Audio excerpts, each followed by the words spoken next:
नमस्कार। सम्पूर्ण भाइ बहिनीहरूलाई आजको कक्षामा हार्दिक स्वागत गर्दछु। आज म कक्षा 11 को नेपाली पाठ्यपुस्तकमा सङ्कलित पाठ 4 मा रहेको योगमाया शीर्षकको जीवनी शिक्षण गर्न गइरहेको छु। आजको कक्षामा जीवनीको मूल भाव, सारांश, सन्देश, विवेचना एवं जीवनी पठन गर्नेछु। सबैभन्दा पहिले योगमायाको जीवनीको मूल भावको बारेमा चर्चा गर्नेछु। यस जीवनीको मूल भाव के हो त? त्यसतर्फ लागौँ। नेपालको ऐतिहासिक कालखण्डमा सामाजिक रूपान्तरण गरी न्याय र समतामूलक समाज निर्माणका खातिर वर्गीय, जातीय, लैङ्गिक, धार्मिक, सांस्कृतिक विभेद, एकाधिकार एवं दासता अन्त्यका लागि सशक्त रूपमा बुलन्द आवाज घन्काउने सती साल झैँ अविचलित हृदय भएका अदम्य साहसका पुञ्ज, धीरता, सुरता, वीरताले युक्त सामाजिक रूपान्तरणका महान योद्धा नेपाल आमाको काखमा अवतरित भएको पाइन्छ। त्यस्तै योग साधना, तपस्या, ध्यान, चिन्तन र प्रवचनको माध्यमबाट सामाजिक सचेतना विकास गरी विभेद रहित न्याय र समतामूलक आदर्श र सभ्य समाजको निर्माणका लागि निरङ्कुश सरकार र सामन्ती सत्ताको साहसिक विद्रोह गर्ने ऐतिहासिक महिला नेत्री हुन् योगमाया नेउपाने। विक्रम सम्वत 1924 सालमा श्रीलाल नेउपाने र चन्द्रकला नेउपानेको पहिलो सन्तानका रूपमा जन्मिएकी योगमायाको 7 वर्षको उमेरमा बाल विवाह भई पति चिन्न नपाउँदै 2 वर्षमै विधवा बन्न पुगिन्। घर परिवार र समाजको तिरस्कार अनि शारीरिक मानसिक यातनाको शिकार भएर 14 वर्षको उमेरसम्म घरमै बसे पनि सासू र नन्दको यातनाका कारण माइतमा गए पनि माइती र घर दुवैतिरबाट उपेक्षित भएपछि विद्रोहको चेतना जागेकाले विद्रोह गरी आसाम पुगिन्। त्यहाँ एक्लो अनुभव गरेकाले मृत्यु संस्कारका विरुद्ध कर्णेल थरका व्यक्तिसँग विवाह गरेर पनि केही वर्षमै पतिको मृत्यु हुन पुग्यो। त्यसपछि भाव विहोल भएकी योगमाया डोटेल थरका व्यक्तिले विवाह प्रस्ताव गरेपछि राजी भई विवाह गरेपछि भने छोरी नैनकला जन्माइन्।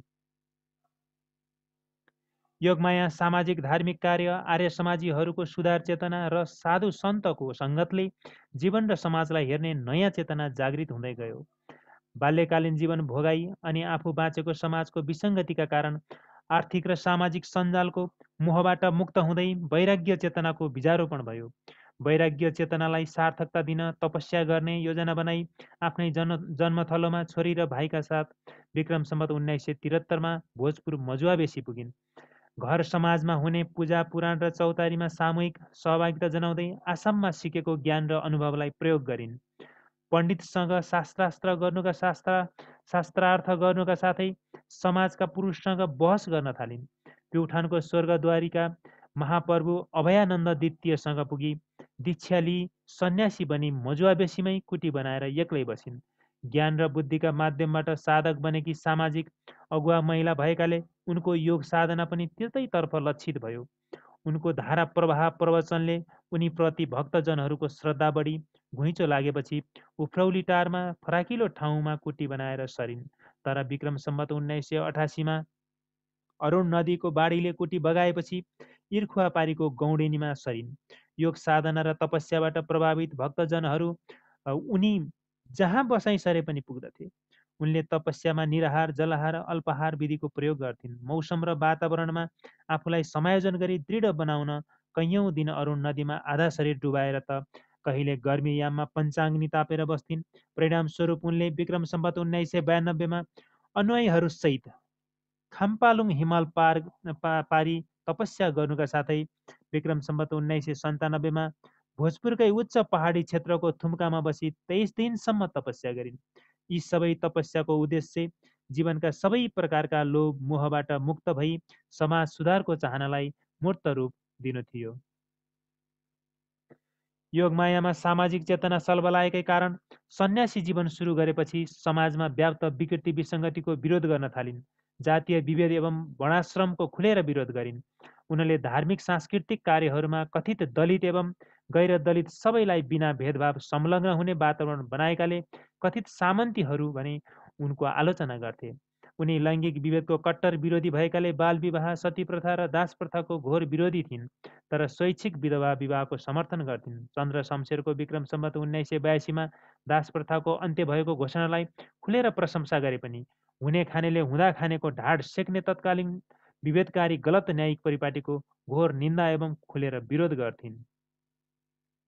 मानव हित नै धर्म भएकाले धर्मलाई मानवताको पक्षबाट हेरिनुपर्ने मान्यता राख्ने योगमायाले समन्यायमा जोड दिन तत्कालीन शासकहरूसँग आग्रह गरी सत्य धर्मको भिक्षा यानि कि विभेदरहित समन्यायिक प्रणाली सुनिश्चितताको मागपत्र माग्न मानिसहरू पठाए पनि आश्वासनमा सीमित रहेकाले उनी निराशतालाई शक्तिमा बदली काठमाडौँ गएर जुद्ध शमशेरलाई भेटी आश्वासन पुरा गर्न आग्रह गरे पनि कार्यान्वयन नभएपछि उनी विद्रोही बनिन्। विक्रम सम्वत 1995 कार्तिक 27 गते सरकारले सत्य धर्मको भिक्षा नदिए आफ्ना तमाम भक्तसहित अग्नि समाधि लिने घोषणा गरिन्। अग्नि समाधिका लागि पूर्ण तयारी भई 240 जना भक्तजनले स्वेच्छाले नाम लेखाए तर उनको योजना सरकारले प्रतिबन्ध लगाई असफल बनाइदियो। सरकारले 11 जनालाई जेल चलान गर्नुका साथै उनी लगायत उनका महिला भक्तजनलाई केही दिन बन्दी बनायो, जुन महिलालाई बन्दी बनाएको ऐतिहासिक पहिलो घटना हो। अनि तत्कालीन निरङ्कुश सरकार र सामन्ती सत्ताको विरुद्धमा महिलाको नेतृत्वमा भएको विश्व इतिहासकै अनौठो साहसिक सशक्त विद्रोह थियो। अग्नि समाधि असफल भएपछि उनमा वैराग्य सहितको विद्रोह झनै बढ्न गई गहन साधना, ध्यान र तपस्यामा डुब्न थालिन्। अग्नि समाधि काण्डबाट चिडिएको निरङ्कुश सामन्ती सरकार झन बर्बर र दमनकारी बन्न थाल्यो। उनले राज्य सत्तालाई नै चुनौती दिँदै शासकको विरुद्धमा गोप्य रूपमा जल समाधि लिने योजना बनाइन्, जुन उनी र उनका अनुयायीहरूको विचारमा मुक्ति प्राप्तिको सही मार्ग थियो। अग्नि समाधि काण्डमा पक्राउ परेका सबै जेलमुक्त भएपछि उनले 68 जना परम भक्तजन सहित विक्रम सम्वत 1998 असार 22 गते हरिशयनी एकादशीको दिन सूर्योदय नहुँदै अधर्मको अन्त्य होस्, धर्मराज्य स्थापना होस्, मुक्तिको द्वार खुलोस् भन्दै अरुण नदीमा जल समाधि लिएर भौतिक शरीरलाई नदीमै समर्पित गरिन्। अत योग साधना, तपस्या, ध्यान, चिन्तन, प्रवचन र सामाजिक व्यवहारका माध्यमबाट सती प्रथा, दास प्रथा, छुवाछुत जस्ता कुरीति र कुसंस्कारबाट मुक्त, न्यायपूर्ण, सत्यनिष्ठा र समतामूलक समाज स्थापनाका लागि सशक्त एवं अनौठो क्रान्ति गर्ने योगमायाको देन मानव सभ्यताको इतिहासमा चिरकालसम्म अमिट रहेको छ। योगमायाको स्मृतिमा सर्वार्थ योगवाणी नामक कृति प्रकाशन हुनुका साथै उनको अदम्य साहसको चर्चा नेपाली भूगोल नागेर अमेरिका र युरोपसम्म फैलिएको छ। उनको जीवनीमा आधारित योगमाया शीर्षकको उपन्यास समेत प्रकाशित भएको छ।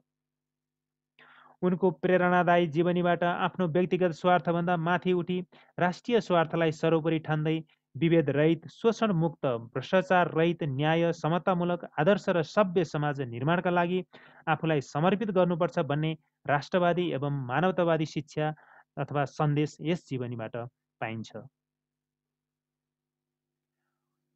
अब योगमायाको जीवनीलाई ससुर पठन गरौँ। अब योगमायाको जीवनी पठनतर्फ लागौँ। अब म योगमायाको जीवनी पढ्नेछु, भाइ बहिनीहरूले ध्यान दिएर सुन्नुहोला।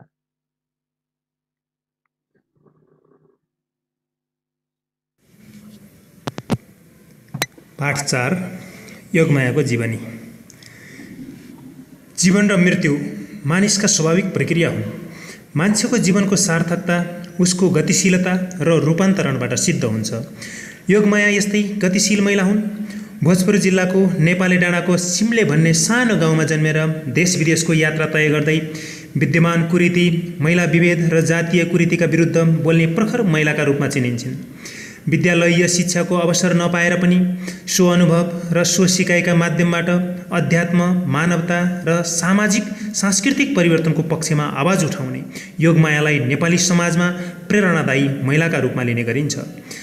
जीवनमा काम, क्रोध, लोभ, मोहबाट मुक्त भई वैराग्यलाई अँगालेर विद्रोहको नयाँ शैलीलाई अपनाउने योगमाया नेपाली समाजकी एक्ली महिला हुन्। विद्रोहको अग्नि समाधि र जल समाधिको त्यो शैली वर्तमान समयमा उपयुक्त नभए पनि तत्कालीन राणा शासनको विरुद्धमा गरिएको आन्दोलनको एउटा स्वरूप थियो। योगमायाको जन्म विक्रम सम्वत 1924 श्रीलाल न्यौपाने र चन्द्रकला न्यौपानेको पहिलो सन्तानका रूपमा भएको हो। योगमाया पुष्पलाल र अग्निधर नामका दुई भाइकी एक्ली दिदी थिइन्। सामाजिक परम्परा अनुसार 7 वर्षको कलिलो उमेरमा नै उनको विवाह भयो। पति भनेर चिन्न नपाउँदै विवाह गरेको 2 वर्षमा उनी विधवा भइन्। तत्कालीन नेपाली समाजमा विधवा हुनु भनेको पीडादायी अवस्थामा पुग्नु हो। बाल स्वभाव र गुणका आधारमा उनले घर परिवार र समाजको तिरस्कार भोग्नु पर्यो। यही कारण उनी शारीरिक र मानसिक यातनाको समेत शिकार भइन्। यसरी अत्याचारका विरुद्ध सबै खाले स्वरूपलाई सहँदै उनी 14 वर्षको उमेरसम्म घरमै बसिन्। तत्कालीन सामाजिक परिवेशमा सासू र नन्दको प्रताडना सहन नसकेपछि उनी भागेर माइत गइन्। माइतीमा पनि उनले घर गरी खान नसकेकी भनेर प्रशस्त निन्दा सहनु पर्यो। बुबा आमा र माइतीतिरका सबैले त्यस बेलाको सामाजिक प्रचलन अनुसार उनलाई आफ्नै घरमा फर्काउन प्रयत्न गरियो। यसरी माइती र घर दुवैतिरबाट उपेक्षित योगमायामा बिस्तारै विद्रोहको चेतना पलाउन थाल्यो। उनी घर र माइतीका बीचमा विद्रोह गर्दै आसाम पुगिन्। आसाम पुगेर उनले एक्लो अनुभव गरिन्। पतिको सतीत्वमा बसिरहनु पर्ने मृत्यु संस्कारका विरुद्ध कर्णेल थरका व्यक्तिसँग विवाह गरिन्। केही वर्षपछि उनका पतिको मृत्यु भयो। पतिको मृत्युपछि उनी भावविह्वल भइन्। अकस्मात उनका जीवनमा डोटेल थरका व्यक्ति आइपुगे। ती व्यक्तिले उनीसँग विवाहको प्रस्ताव गरे। उनी पनि राजी भइन्। उनीहरूबाट नैनकला नामकी छोरी जन्मिन्। योगमाया अब सामाजिक क्रियाकलापमा सहभागी हुन थालिन्। त्यस समयमा सबैभन्दा प्रचलित सामाजिक गतिविधिका रूपमा पूजा प्रार्थना आदि रहेका थिए। उनले यस्ता क्रियाकलापमा सक्रिय सहभागिता जनाउँदै नेतृत्वको भूमिका निर्वाह गरिन्। यस्ता सामाजिक धार्मिक कार्य आर्य समाजीहरूको सुधार चेतना र साधु सन्तहरूको सङ्गतले योगमायामा जीवन र समाजलाई हेर्ने नयाँ चेतना जागृत भइरहेको थियो। यसबाट उनी बिस्तारै बिस्तारै प्रभावित हुँदै गइन्। अङ्ग्रेज विरोधी आन्दोलन र धार्मिक आध्यात्मिक क्रियाकलापको सहभागिताले उनको चेतना अभिवृद्धि हुँदै गयो। बाल्यकालदेखिका आफ्ना भोगाइ र आफू बाँचेको समाजका विसङ्गतिका कारण उनी आर्थिक र सामाजिक सञ्जालको मोहबाट मुक्त हुँदै गइन्। यसले उनीमा वैराग्य चेतको बीजारोपण गरायो। यही चेतलाई सार्थकता प्रदान गर्ने हौसला पनि जागृत भयो। यसका लागि उनले तपस्या गर्ने योजना बनाइन्। तपस्याका लागि आफ्नो जन्मथलो नै उनलाई उपयुक्त लाग्यो। आफ्ना भाइलाई लिन आउने सन्देश पठाएर भाइकै साथ लागि उनी आफ्नै जन्मथलो भोजपुर आइपुगिन्। विक्रम सम्वत 1973 को एक साँझ उनी आफ्नी छोरी नैनकला र भाइका साथमा मजुवा बेसी पुगिन्।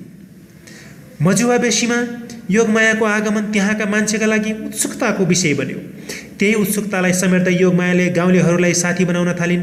सामाजिक रूपमा समावेश हुँदै घरमा हुने पूजा पुराण र चौतारीहरूमा सामूहिक सहभागिता जनाउँदै गइन्। आसाममा सिकेको ज्ञान र अनुभवलाई उनले त्यहाँ प्रयोग गर्ने अवसर पाइन्। यही ज्ञान र अनुभवका आधारमा पण्डितहरूसँग शास्त्रार्थ गर्ने तथा समाजका पुरुषहरूसँग बहस पनि गर्न थालिन्। यसैबीच उनी प्युठानको स्वर्गद्वारीमा रहेका महाप्रभु अभयानन्द द्वितीय कहाँ पुगी दीक्षा लिन् र सन्यासी बनिन्।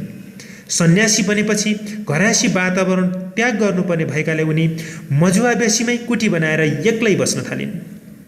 योगमाया आफ्नो ज्ञान र बुद्धिका माध्यमबाट साधक बनेकी त्यस समाजकी अगुवा महिला भएकाले उनको योग साधना पनि त्यतैतर्फ लक्षित भयो। उनमा धारा प्रवाह प्रवचन दिन सक्ने खुबी थियो। यही खुबीका कारण उनका वरिपरि मानिसहरूको घुइँचो लाग्न थाल्यो। भोजपुर आसपासका धेरै मानिसहरू उनको प्रवचन सुन्न आउन थाले र उनीप्रति श्रद्धाभाव बढ्न थाल्यो। भक्तजनको घुइँचो लागेपछि मजुवा बेसीका कुटीले उनलाई पुगेन। उनी उफ्रौली टारमा रहेको फराकिलो जमिनमा सरिन्। भक्तजनलाई समेट्ने गरी कुटी पनि निर्माण गरिन्। उफ्रौली टारको कुटी पनि विक्रम सम्वत 1988 अरुणमा आएको ठुलो बाढीले बगाएपछि उनी इर्खुवा पारीको गौडेनीमा सरिन्। उनी जहाँ जहाँ बसाइ सर्थिन् भक्तजनहरू त्यहीँ पुग्थे। उनको योग साधना र तपस्याबाट प्रभावित पनि हुन्थे। उनले तपस्याका निराहार जलाहार अल्पाहार जस्ता विधिको प्रयोग गर्थिन्।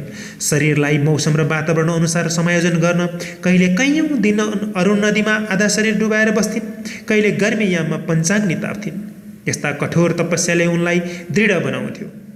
यही दृढताले गर्दा उनी विक्रम सम्वत 1992 आफ्ना अनुयायी सहित खाम्पालुङ हिमाल पार गरेर तपस्या समेत गरिन्। यतिमा मात्र उनको साधनाको यात्रा टुङ्गिएन। विक्रम सम्वत 1997 उनले भोजपुरकै उच्च पहाडी क्षेत्र चायाबोटे सिरान तोरीबारीको छेउको अग्लो थुम्कामा बसेर 23 दिनसम्म तपस्या गरिन्। यी विभिन्न ठाउँमा गरिएका तपस्याको मुख्य उद्देश्य साधनाको प्राप्ति र सबै प्रकारका मोहबाट मुक्तिको चाहना नै थियो। यी तपस्याका विविध मोडहरूको मुख्य उद्देश्य जीवनका लोभ र मोहबाट मुक्त हुँदै समाज सुधारको चाहना राख्नु थियो। सन्यासी जीवन सुरु गरेसँगै योगमायामा सामाजिक चेतना सल्बलायो। उनी धार्मिक, सामाजिक, प्रशासनिक, आर्थिक तथा राजनीतिक क्षेत्रमा विद्यमान सबै खाले विकृतिहरूका बारेमा खुलेर विरोध गर्न थालिन्। उनी छुवाछुतलाई मानव सभ्यताको सबैभन्दा ठूलो कलङ्क ठान्थिन्। त्यसैले कुनै पनि सामाजिक कार्यमा मानिसहरूलाई छुत र अछुत तथा माथिल्लो जात र तल्लो जातमा छुट्याउनु घोर अपराध मान्थिन्। सनातनी परम्पराको नाममा जातका आधारमा फरक फरक कानुन प्रचलनमा रहेको त्यस समयको समाजमा छुवाछुत र जातपात नमान्नु घोर आपत्तिको विषय हुन्थ्यो। त्यस्ता व्यक्तिहरू विभिन्न दण्डका भागी हुन्थे। त्यस्तो कठोर राणाकालीन समयमा पनि उनले छुवाछुत तथा वर्णाश्रमको खुलेर विरोध गरिन्। पूजा, आराधना, भजन, कीर्तन, प्रसाद वितरण र ग्रहणमा तिनीहरूलाई सहभागी गराएर उनले आफ्नो धारणालाई व्यवहारमा पनि उतारिन्।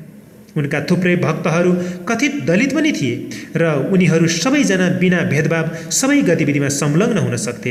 उनको आश्रममा प्रचलित यस किसिमको छुवाछुत रहित वातावरण देखेर कथित सामन्तीहरू योगमायाको खुब आलोचना गर्थे। योगमाया लैङ्गिक विभेदको पनि कट्टर विरोधी थिइन्। उनी बाल विवाहको विपक्षमा उभिन्थिन् तर स्वैच्छिक विधवा विवाहको समर्थन गर्थिन्। सती प्रथा र दास प्रथाको घोर विरोध गर्थिन्। कानुनी रूपमा सती प्रथा त पहिल्यै उन्मूलन भएको भने पनि व्यवहारमा त्यस समयसम्म प्रचलित नै थियो। विक्रम सम्वत 1982 मा दास प्रथा अन्त्य भएको घोषणा हुँदा उनी अत्यन्त हर्षित भइन्। चन्द्र शमशेरका यस्तो कार्यको खुलेरै प्रशंसा गरिन्। उनी तत्कालीन न्यायिक परिपाटीको विरोधी थिइन्। उनी समाजका ठुलाबडा साहु महाजनले गरिबको ढाड सेक्ने गरी ब्याज लगाउने चलनको निन्दा गर्थिन्। दिँदा सानो पाथी र लिँदा ठुलो पाथी प्रयोग गर्ने साहु महाजनको उनी खुब विरोध गर्थिन्। गरिब दुखीले निसाब नपाउने, महाराज दरबार बाहिर आएर नहेर्ने बिचारीले उल्टो निसाब दिने कुराको निन्दा गर्थिन्। योगमायाका दृष्टिमा कर्तव्य नै धर्म हो। उनी धर्मलाई मानव हित मान्थिन् र धर्मलाई मानवताका पक्षबाट हेरिनुपर्छ भन्ने मान्यता राख्थिन्। धर्मलाई राज्यले पनि मानवताको कोणबाट हेर्नुपर्छ भन्ने धारणा राख्ने योगमाया समन्यायमा जोड दिन्थिन्। यसका लागि उनले तत्कालीन शासकहरूसँग आग्रह पनि गरिन् र सत्य धर्मको भिक्षा माग्न मानिसहरू पनि पठाइन्। राणा प्रधानमन्त्री जुद्ध शमशेरका पालामा पण्डित प्रेमनारायणलाई सत्य धर्मको भिक्षा माग्न पठाउने कार्य यहाँ प्रशंसनीय छ। त्यति भए पनि त्यो भिक्षा आश्वासनमा मात्र सीमित रह्यो। यसबाट उनी निराश भइन् तर त्यस निराशालाई शक्तिमा बदल्न आफै काठमाडौँ जाने निधो गरिन्। काठमाडौँ गएर विक्रम सम्वत 1993 को महानवमीका दिन श्री 3 जुद्ध शमशेरलाई भेटी उक्त आश्वासन पूरा गर्न आग्रह गरिन्। जुद्ध शमशेरले पुनः वचनबद्धता जनाए पनि लामो पर्खाइ पश्चात पनि उक्त आश्वासन कार्यान्वयनमा आएन। यस घटनाले उनलाई झन विद्रोही बनायो। योगमायाले विक्रम सम्वत 1995 को कार्तिक 27 गते शनिबारका दिन सरकारले सत्य धर्मको भिक्षा नदिए आफ्ना तमाम भक्तसहित अग्नि समाधि लिने घोषणा गरिन्। अग्नि समाधिको दिन नजिकिँदै गयो। मानिसहरू बिस्तारै भेला हुन थाले। उफ्रौली टारको मैदानमा ठुलो यज्ञ स्थल बनाइयो। यज्ञका लागि जङ्गलबाट प्रशस्त काठहरू बटुलिए। अग्निकुण्डमा हवन गर्न श्रीखण्ड जम्मा पारियो। अग्नि समाधि लिन 240 जना जति भक्तजनहरूले स्वेच्छाले नाम लेखाए तर उनको अग्नि समाधिको योजनालाई सरकारले सफल हुन दिएन। अग्नि समाधिको घोषणा मिति भन्दा एक दिन पहिले नै धनकुटाबाट बडा हाकिम माधव शमशेरको नेतृत्वमा खटिआएको र भोजपुरबाट समेत खटी गएको ठुलो फौजले घेरा हाली उक्त समाधिमाथि प्रतिबन्ध लगायो। उक्त अग्नि समाधिमाथि प्रतिबन्ध लगायो। यसै क्रममा 11 जनालाई धनकुटाको जेल चलान गरियो र योगमाया तथा उनका महिला भक्तजनहरूलाई भोजपुरको एउटा पार्टीमा केही दिन बन्दी बनाइयो। नेपालको इतिहासमा महिलाहरूलाई बन्दी बनाइएको यो पहिलो घटना थियो। यसरी निरङ्कुश सरकार र तत्कालीन सामन्ती सत्ताको विरुद्ध एउटी महिलाले नेतृत्व लिएको विश्व इतिहासमै अनौठो र साहसिक विद्रोहलाई बलपूर्वक दबाइयो। अहिलेको समाजमा यस्तो विद्रोह उपयुक्त नरहे पनि त्यस बेलाका लागि यो सशक्त विद्रोह नै थियो। अग्नि समाधि घोषणा असफल भएपछि योगमायामा झन वैराग्यसहितको विद्रोह झन बढ्न थाल्यो। उमेरले 70 काटे पनि उनी झन बढी साधना, ध्यान र तपस्यामा डुब्न थालिन्। उनमा राज्यबाट सत्य धर्मको भिक्षा प्राप्त होला भन्ने आशा थियो, तर राणा शासकले ती विद्रोही महिलाको आवाज सुनेनन्। अग्नि समाधि काण्डका कारण शासकहरू चिडिएका थिए। निरङ्कुश राज्य सत्ता उनीप्रति झन्झन दमनकारी र बर्बर हुँदै गयो। सामन्ती व्यवस्थाका पक्षधर ठुला ठालु साहु महाजनहरू योगमाया जस्ता विद्रोही र समाज परिवर्तनको अपेक्षा गर्ने जोसुकैलाई दुःख दिन्थे, दण्डित गर्थे। यसैबीच शासकको यस उपेक्षा विरुद्धका विद्रोहका रूपमा योगमायाले गोप्य रूपमा जल समाधि लिने योजना बनाइन्। राणा प्रधानमन्त्री तथा सिङ्गो शासन व्यवस्थालाई अग्नि समाधि र जल समाधि जस्ता हठयोग चुनौती त थियो नै, उनी र उनका अनुयायीहरूको विचारमा मुक्ति प्राप्तिको सही मार्ग पनि थियो। त्यसैले अग्नि समाधि काण्डमा पक्राउ परेका सबैजना जेलमुक्त भएपछि उनले आफ्ना 68 जना परम भक्तहरूसहित विक्रम सम्वत 1998 असार 22 गते हरिशयनी एकादशीका दिन सूर्योदय नहुँदै अधर्मको अन्त्य होस्, धर्मराज्य स्थापना होस्, मुक्तिको द्वार खुलोस् भन्दै अरुण नदीमा समर्पित भएर जल समाधि लिइन्। योगमाया छुवाछुत रहित, शोषण रहित र भ्रष्टाचार रहित नेपाली समाजको खोजीमा लागिन् र शासकहरूका विरुद्ध विद्रोह गरिन्। उनले योग साधना, ध्यान, तपस्या, प्रवचन र सामाजिक व्यवहारका माध्यमबाट सती प्रथा, दास प्रथा, छुवाछुत जस्ता कुरीतिबाट मुक्त न्यायपूर्ण समाज निर्माण गर्ने प्रयास गरिन्। तत्कालीन सामन्ती समाजका अगुवाहरूले यसलाई सुनेनन्। समाजमा सचेत विद्रोहको रूपमा रहे पनि पुराना विचारका मान्छेहरूका लागि उनका विचार रुचिकर थिएनन्। सबैतिरबाट आफ्नो विचारलाई नस्वीकारिएपछि सामूहिक जल समाधिका माध्यमबाट विद्रोहको नेतृत्व लिने योगमाया भौतिक रूपमा जल समाधिकै मितिदेखि हामी सामु रहिनन्। सत्यनिष्ठा र समतामूलक समाजको सपनाका लागि अनौठो क्रान्ति गर्ने योगमायाको देन मानव सभ्यताको स्मृतिमा अमिट रहेको छ। उनको स्मृतिमा सर्वार्थ योगवाणी नामक कृति समेत प्रकाशन भएको छ। अमेरिकी प्राध्यापक बारबरा निम्री अजिज र बेलायती विद्वान माइकल हटका अनुसन्धानात्मक कृतिहरू मार्फत उनको अदम्य साहसको चर्चा नेपाली भूगोल नागेर अमेरिका र युरोपसम्म फैलिएको छ। उनका जीवनीमा आधारित योगमाया शीर्षकको उपन्यास पनि प्रकाशित छ। यसरी औपचारिक शिक्षा आर्जन गर्ने अवसर नपाए पनि योग साधना, तपस्या, ध्यान, चिन्तन र प्रवचनका माध्यमबाट सामाजिक सचेतना विकास गर्ने योगमायाको जीवन आदर्श र सभ्य समाजको निर्माणका लागि अविस्मरणीय रहेको छ।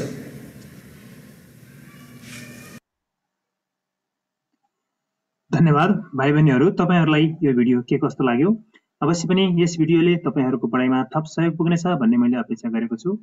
अन्य पाठहरूको विश्लेषण, प्रश्नोत्तर, व्याकरण अभ्यास हल गरिएका भिडियोहरू हेर्नको लागि यस युट्युब च्यानललाई सब्स्क्राइब लेखेको रातो बटन थिच्न नभुल्नुहोला। अनि राम्रो लागेमा लाइक, कमेन्ट र शेयर गर्नुहोला। यस योगमायाको जीवनीसँग सम्बन्धित अभ्यास केही दिनमा नै अर्को भिडियोको रूपमा मैले हजुरहरु अगाडि प्रस्तुत गर्ने नै छु। आजलाई यति नै, धन्यवाद।